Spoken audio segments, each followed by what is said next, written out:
মানুষের মৃত্যুকে তাদের তো ড্রামা বলছে বেসিক্যালি। তো মানুষ ঠিক করুক। জমিদারদের সরকার বাংলার গরিব মানুষকে শোষণ করে 6,50,125 কোটি টাকা দিল্লিতে তুলে নিয়ে গেছে। 2017-2018 অর্থবর্ষে জিএসটি আর ডাইরেক্ট ট্যাক্স মানে ইনকাম ট্যাক্স আর জিএসটি মিলিয়ে তার সাথে কর্পোরেট ট্যাক্স রয়েছে প্রায় 63,407 কোটি টাকা। বলছে যে এসআইআর হলে তৃণমূলকে দেখা যাবে না, তৃণমূলকে পাওয়া যাবে না। আর তৃণমূলের ভোট শতাংশও বাড়বে, আসন সংখ্যাও বাড়বে।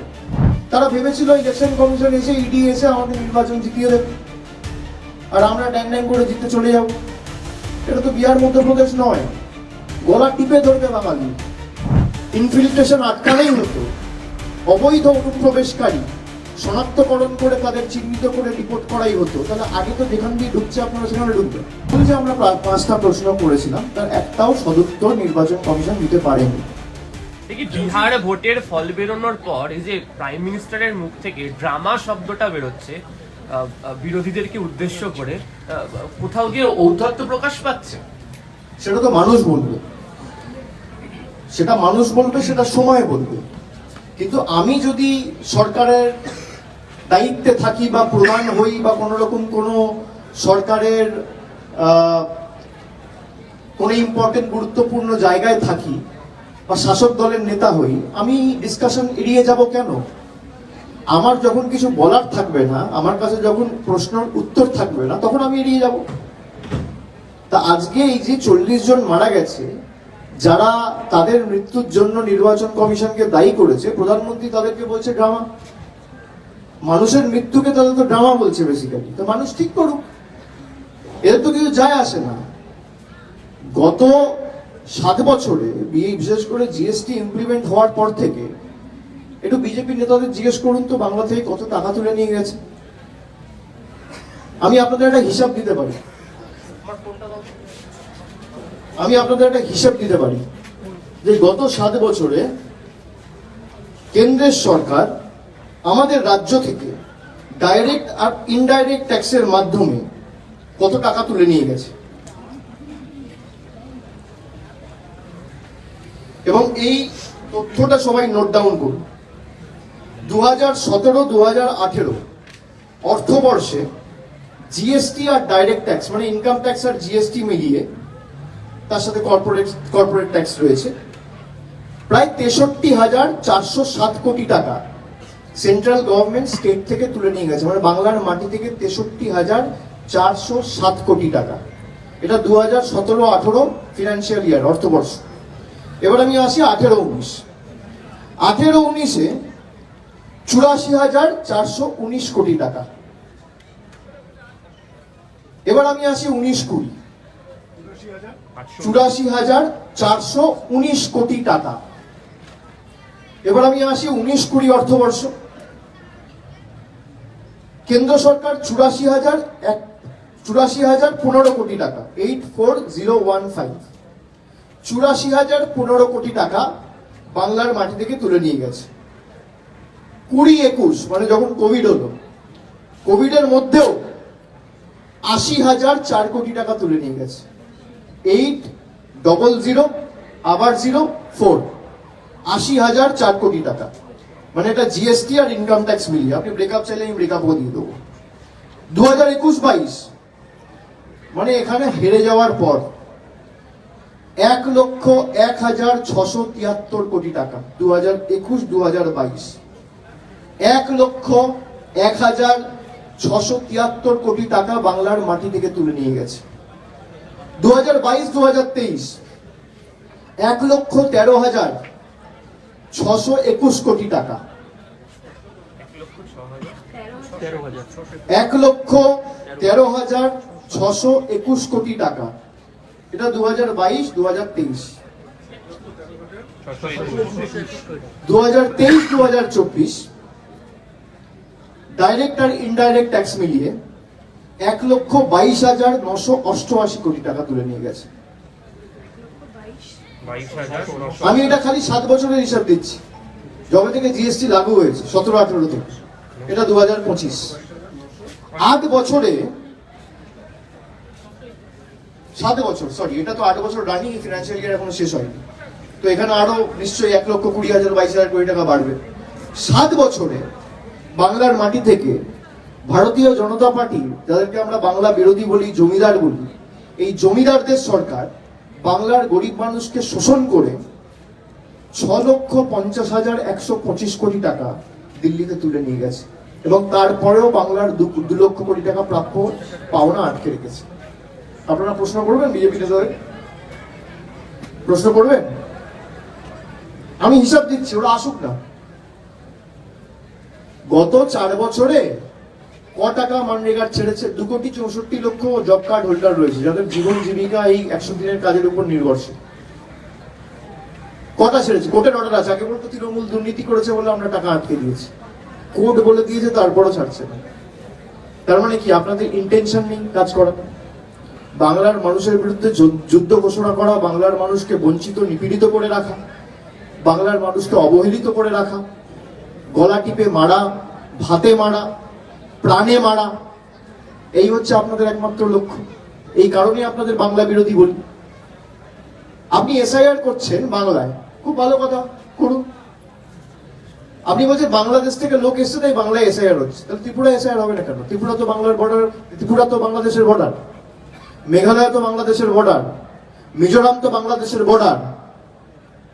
বিজেপি নেতারা বলছে 1 কোটি রোহিঙ্গা, 1 কোটি। কত পড়াশোনা করেছে আমি জানি না, আর কে এদের ইনফরমেশন সাপ্লাই করে আমি তা নিয়েও ভিতরে ঢুকছি না। 1 কোটি রোহিঙ্গা। আচ্ছা, রোহিঙ্গা যদি বাংলায় আসে তাহলে হয় অরুণাচল হয়ে আসতে হবে। মায়ানমারের সাথে তো বেঙ্গল বর্ডার শেয়ার করে না, মায়ানমারের সাথে বর্ডার শেয়ার করে অরুণাচল প্রদেশ, নাগাল্যান্ড, মিজোরাম, মণিপুর। এই 4টে রাজ্যের মধ্যে একটা রাজ্য এসআইআর হচ্ছে না, তাহলে বাংলায় হচ্ছে কেন? আপনার ইন্টেনশন কি? আপনার ইন্টেনশন যদি ইনফিল্ট্রেশন আটকানোই হতো, অবৈধ অনুপ্রবেশকারী শনাক্তকরণ করে তাদের চিহ্নিত করে রিপোর্ট করাই হতো, তাহলে আগে তো যেখান দিয়ে ঢুকছে আপনারা সেখানে ঢুকবেন। এই যে ক্যাম্পটা হয়েছে, আপনাকে যদি ক্যাম্পের ভিতরে যেতে হয় মেন ডোর দিয়ে যেতে হবে। এই মেন ডোর হচ্ছে এই 4টে রাজ্য, সেখানে না ঢুকে আগে আপনি চলে যাচ্ছেন ইসিজি ডিপার্টমেন্ট, পারবেন না। লজিকটা তো বলতে হবে। এবার সে নিয়ে যখন পার্লামেন্টে ডিসকাশন চাওয়া হচ্ছে, বলছে বিরোধীরা ড্রামা করছে। ভাই কিসের বেসিসে? আপনাকে তো বলতে হবে আপনি বাংলায় করুন, কিন্তু বাংলাকে সিলেক্টিভলি আপনি বাংলার মানুষকে মৃত্যুর মুখে ঠেলে দিয়ে খালি আপনাদের রাজনৈতিক স্বার্থ চরিতার্থ করতে পুরো ইউনিয়ন গভর্নমেন্টের মেশিনারিকে ব্যবহার করে নামিয়ে দিচ্ছে। আর আমি তো বলেছি, যারা বলছে যে এসআইআর হলে তৃণমূলকে দেখা যাবে না, তৃণমূলকে পাওয়া যাবে না, আর তৃণমূলের ভোট শতাংশও বাড়বে, আসন সংখ্যাও বাড়বে। আমি 1 মাস আগে চ্যালেঞ্জ করেছি, বিজেপি নেতারা অ্যাকসেপ্ট করছে না কেন? আপনি অ্যাকসেপ্ট করুন। তৃণমূলের যদি আসন সংখ্যা না বাড়ে, আপনারা যা শাস্তি দেবেন অভিষেক বন্দ্যোপাধ্যায় মেনে নেবে। আর তৃণমূলের যদি আসন সংখ্যা বাড়ে, আমরা কোনো শাস্তি দেবো না। মাথা নিচু করে ক্ষমা চেয়ে বাংলার 2 লক্ষ কোটি টাকা 7 দিনে বিজেপি নেতাদের ছাড়তে হবে। চ্যালেঞ্জ অ্যাকসেপ্ট করুন। আপনি যা শাস্তি দেবেন আমি মেনে নেব,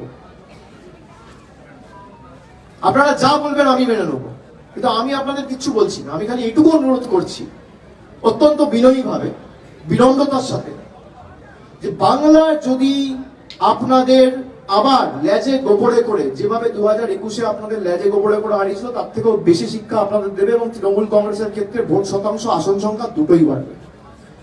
আর যদি বাড়ে, তাহলে আপনি 10 কোটি বাংলার মানুষের কাছে ক্ষমা চেয়ে 2 লক্ষ কোটি টাকা, যেটা বাংলার অধিকার, প্রাপ্য পাওনা, এটা কারোর মামার টাকা না, বাবার টাকা না, দাদুর টাকা না, ঠাকুরদার টাকা না, পৈতৃক সম্পত্তি না, এটা বাংলার মানুষের টাকা, এটা পুরুলিয়ার টাকা, এটা কুচবিহারের টাকা, এটা দক্ষিণ 24 পরগনার টাকা, এটা বর্ধমানের টাকা, এটা হুগলির টাকা, এটা কলকাতার টাকা, এটা নদিয়ার টাকা। এই টাকা আপনাকে 7 দিনে ছাড়তে হবে। বিজেপির যদি ক্ষমতা থাকে, তাহলে বিজেপি চ্যালেঞ্জ অ্যাকসেপ্ট করুক। আমি তো 1 মাস আগে বলেছি, করছে না কেন? পাল্টা আপনারা সাংবাদিকরা যারা প্রশ্ন করেন, তারা প্রশ্ন করেন না কেন যে অভিষেক বন্দ্যোপাধ্যায় বলেছে এসআইআর করার পরও তৃণমূল কংগ্রেসের ভোটের সংখ্যাও বাড়বে, প্রাপ্য ভোটও বাড়বে, ভোটের শতাংশও বাড়বে, আসন সংখ্যাও বাড়বে। আপনারা এই চ্যালেঞ্জ অ্যাকসেপ্ট করছেন না কেন? এই যে আমি তথ্য দিলাম, 6.5 লক্ষ কোটি টাকা তুলে নিয়ে গেছে, আসুক না, ডিবেট করুন। 100 দিনের টাকা কোর্ট বলে দিচ্ছে, তারপরে ছাড়ছে না। তার মানে কি? ভারতবর্ষের কোর্ট বলে দিচ্ছে যাকে তুমি বাংলাদেশে পাঠিয়েছো সে দেশের নাগরিক, তাকে ফিরিয়ে আনো। এখনো কেন্দ্র সরকারের তরফ থেকে কোনো উদ্যোগ বা তৎপরতা আমরা দেখতে পাইনি কোর্টের অর্ডারের পরেও। মানে দেশ কোথায় চলে গেছে? হাইকোর্ট সুপ্রিম কোর্ট কেরা মানছে?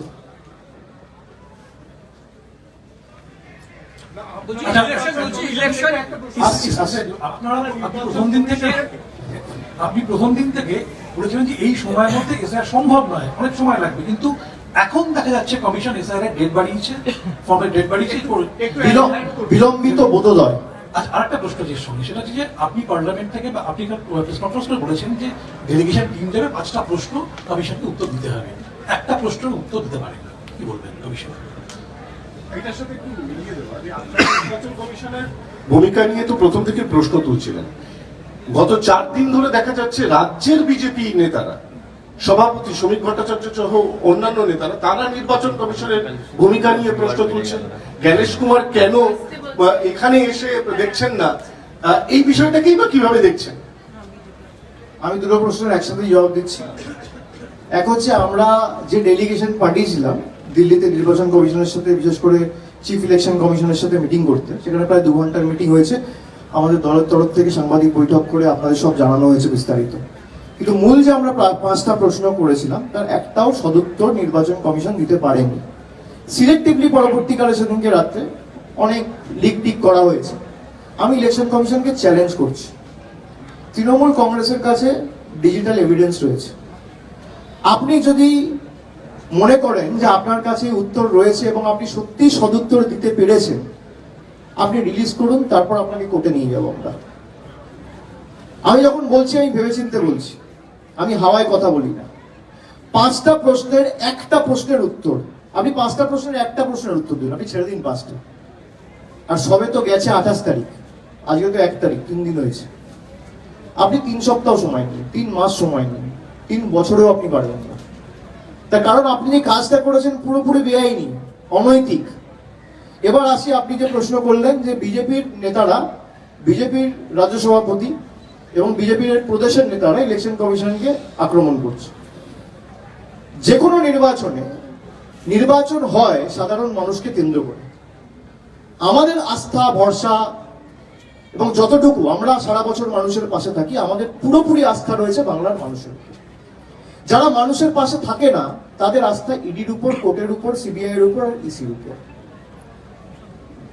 তা কোথাও তাদের যে আশা ছিল বা তাদের যে আকাঙ্ক্ষা ছিল, সেই আকাঙ্ক্ষা বা আশা হয়তো ইলেকশন কমিশন মিট করতে পারেনি।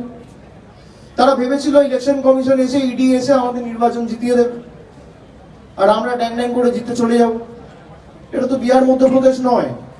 গলা টিপে ধরবে বাঙালি, গলা চেপে ধরবে বঙ্গবাসী। তোমরা তো 5 বছর বাঙালির গলা চিপে ধরেছো, আগামী 6 মাস তো বাঙালির সময়। প্রতিশোধ, প্রতিদান, প্রতিরোধ যা হবে গণতান্ত্রিক ভাবে গড়ে উঠবে। তো বিজেপি ভেবেছিল এসআইআর হবে আর ড্যাং ড্যাং করতে করতে বিজেপি জিতে যাবে। তাই যদি হয় তাহলে আমার চ্যালেঞ্জ অ্যাকসেপ্ট করুক। নির্বাচন কমিশনকে ব্রিফ করে বলা হয়েছিল যে 1 কোটি ভোট কেটে দাও। অনেকে বলছে যে বাংলায় বিএলওরা এই ভয়ের পরিবেশ কে তৈরি করেছে। এই যে একের পর এক লোক আত্মহত্যা করছে, তৃণমূল বলেছে যে 1 কোটি নাম বাদ যাবে? রাজ্য সরকারের কেউ বলেছে? মুখ্যমন্ত্রী বলেছে 1 কোটি নাম বাদ যাবে? আমরা তো বলিনি, বলেছে বিজেপি। আরো ভালো ভালো খবর দেখতে সাবস্ক্রাইব করুন বাংলা হান্টের ইউটিউব চ্যানেল। বাংলা হান্টের আরো খবর দেখতে নজর রাখুন। বাংলা খবর মানেই বাংলা হান্ট।